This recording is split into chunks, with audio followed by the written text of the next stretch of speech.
So have you ever found yourself juggling just way too many things? Yeah, that feeling. Feeling constantly busy, but maybe, not actually productive. Exactly. Overworked, but maybe underutilized. Right. Or you look at that huge to-do list Mm-hmm. and you just wish you could, cut through all the noise, focus on what really matters. Find that essential core. Well, if that sounds familiar, today's deep dive is definitely for you.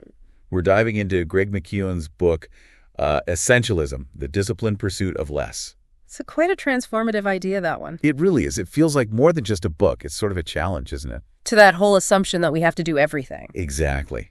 Instead, it tries to guide you toward focusing on the right thing. Yeah, the right thing in the right way, and crucially, at the right time. It's really about finding clarity. Definitely. Regaining clarity in a world that just constantly wants your attention, pulling you everywhere. And what's really powerful about this approach, I think, is how it promises to help you, regain control. Control your choices. Exactly. By applying this more selective, almost you could say ruthless criteria for what's really essential. You can channel your precious time, your energy, your effort. It's all those limited resources. Right, into making the highest possible contribution towards the goals and activities that genuinely resonate with you. Your core purpose. Yeah. Yeah. It's about consciously shaping your life story, not just letting it be written by default, Right. Before we go on, just a quick reminder, please don't forget to hit the subscribe button and like the video. This is the Deep Seek Diaries, and you can find us on the major social media platforms, YouTube, Instagram, Facebook. All the usual spots. Yeah. And linked in the description section are all the resources we're talking about today. Books, websites, stuff like that. Definitely check those out. Please do go through our terms and conditions as soon as you can. Yeah. Okay, now sit back and enjoy the rest of the deep dive. All right. So let's unpack this core philosophy then. The disciplined pursuit of less. It sounds simple, but it's profound. McKeown really challenges those deep-seated ideas, doesn't he? The we can have it all or I have to do everything mindset. He really does. He pushes you to replace that with this disciplined focus. The right thing in the right way at the right time mantra. It's a fundamental shift, moving away from just reacting to everything. Towards living by design, not by default, as he puts it. Exactly. And you can tell this message really hits home. Oh, yeah. How so? Well, thousands of Kindle readers have highlighted these 3 core truths he talks about. Ah, right. The I choose to. And only a few things really matter. And that big one. I can do anything, but not everything. That one really lands. It forces you to prioritize. And then there's that reflective question. Oh, the one about? Yeah. If you could do only one thing with your life right now, what would you do? Over 5,000 highlights on that one. That question just stops you in your tracks, doesn't it? It absolutely does. And that's really where the work of being an essentialist comes in. Okay. It's about deliberately distinguishing, figuring out the difference between the vital few and the trivial many. Yeah. Yes. Systematically getting rid of the non-essentials. Zeroing in the clutter. And then crucially, removing any obstacles so the essential things have a clear path forward. Makes sense. And he gives you tools for this, right? Like that 90% rule? Yeah, the 90% rule for decision making, it's quite strict. How does it work again? Basically, if you're evaluating an option and you don't rate it like 90% or higher. So not a clear wow, yes. Exactly. If it's not a 9 out of 10 or even a 10 out of 10, then it's simply a no. And forces extreme clarity, I guess. It really does. Yeah. No maybes, no lukewarm commitments. He also talks about using killer questions. Killer questions like what? To help eliminate activities. For instance, he asks, if I didn't already have this opportunity, what would I be willing to do to acquire it? Ooh, that's a powerful reframe. It forces you to evaluate its actual current value, not just inertia. Precisely. Imagine you're asked to join, say, a new committee at work. Okay. Happens all the time. Instead of just saying yes out of obligation, you'd ask yourself that question. If I wasn't already asked, how hard would I fight to get on this committee? Exactly. Would I actively seek it out? Would I sacrifice other things for it? And if the answer isn't a resounding heck yes, then it's probably a no. It stops you from just passively accumulating commitments you don't truly value. That makes a lot of sense. And he talks about saying no gracefully too, right? Yes, the power of a graceful no. He emphasizes separating the decision itself from the relationship. So it's not personal. Right. You can decline the request without damaging the connection. And then there's uncommit. Uncommit. Sounds scary. Well, it takes courage. It's about admitting mistakes, basically. Pulling back from things that aren't working. Even if you've already invested time or money. Especially then. Overcoming that sunk cost bias.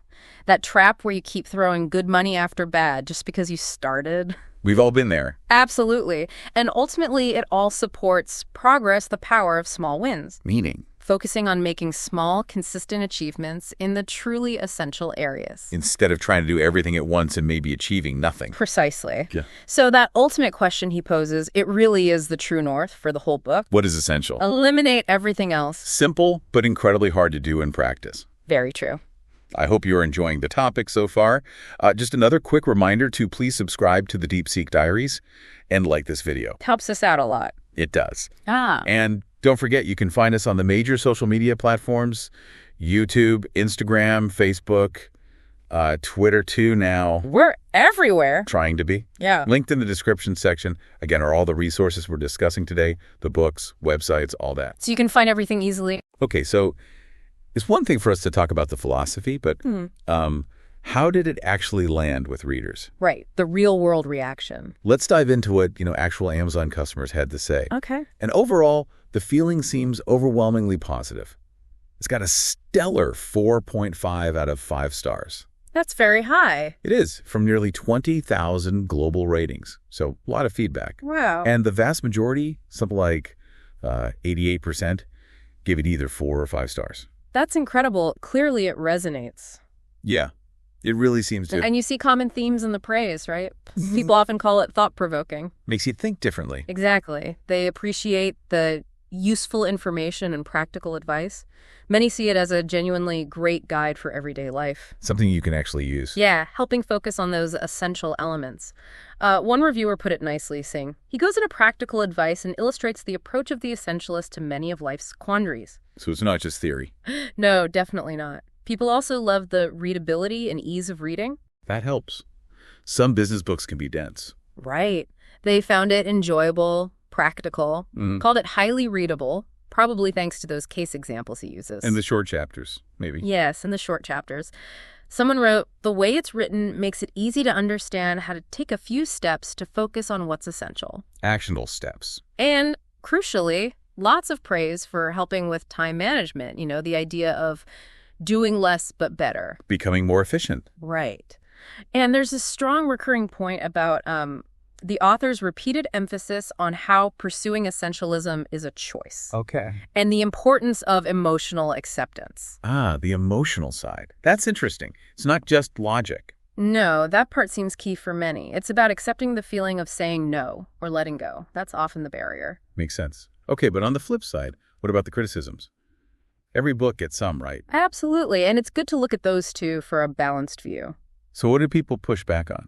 Well, the most common criticism seems to center on the book's perceived length. It's too long for a book about less. Uh-huh.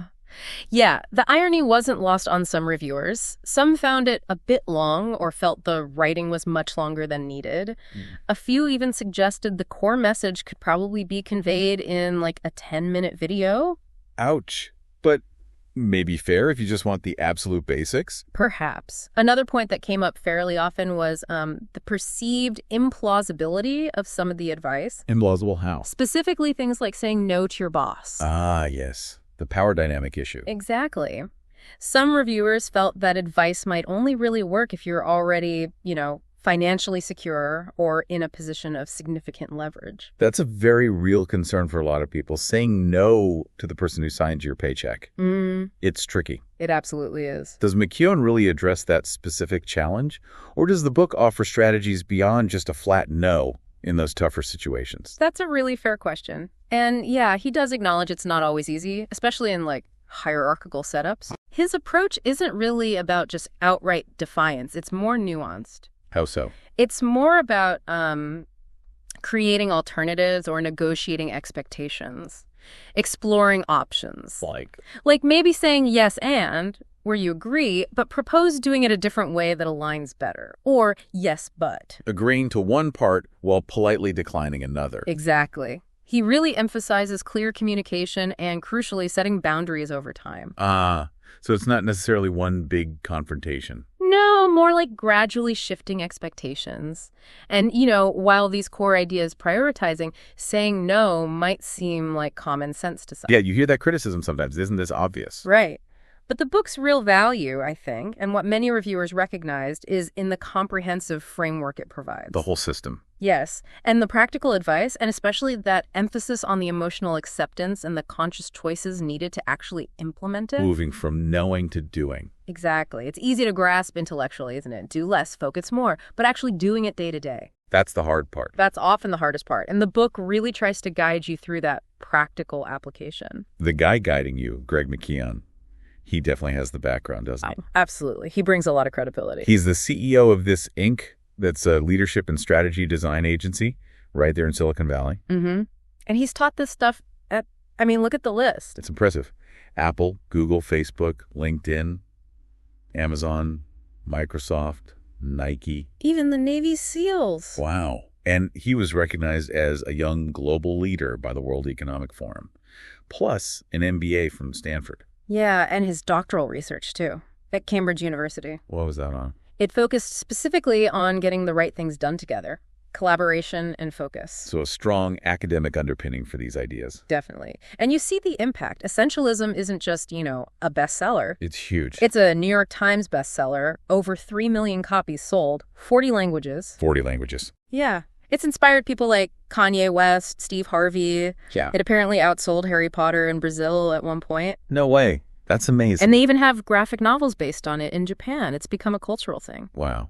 And wasn't there a personal story behind it for him, too? Yes. He shares it right at the beginning, a really poignant story about missing precious time with his newborn daughter because of a client commitment. And that experience seems to have been a real catalyst for his research and writing. It makes his whole journey into essentialism feel very relatable and authentic. For anyone who's ever felt that pull between work and life, yeah. Exactly. So, wrapping this up, what does it all mean for you, the listener? Yeah, the takeaway. Well, essentialism fundamentally isn't about cramming more in. It's about doing the right things, the vital things. Less but better. Exactly. It's a really powerful reminder that you have a choice, and that choice is your power. The power to define what matters. Yes. It's like an invitation, really. Yeah. To step off that hamster wheel of busyness. And into a life lived more intentionally. By design. By design, not default. I like that. And maybe, if we connect this to the bigger picture, it leaves you with a question to ponder. Okay. If you don't purposefully, deliberately choose where your energy and time go, then other people inevitably will choose for you, won't they? Your boss, colleagues, clients, maybe even family, with all good intentions. Yeah. Demands come from everywhere. So what's the real cost of letting someone else essentially write the story of your life versus taking that disciplined, sometimes harder essentialist path yourself? That's a deep thought to end on. What story are you letting be written? Something to sit with.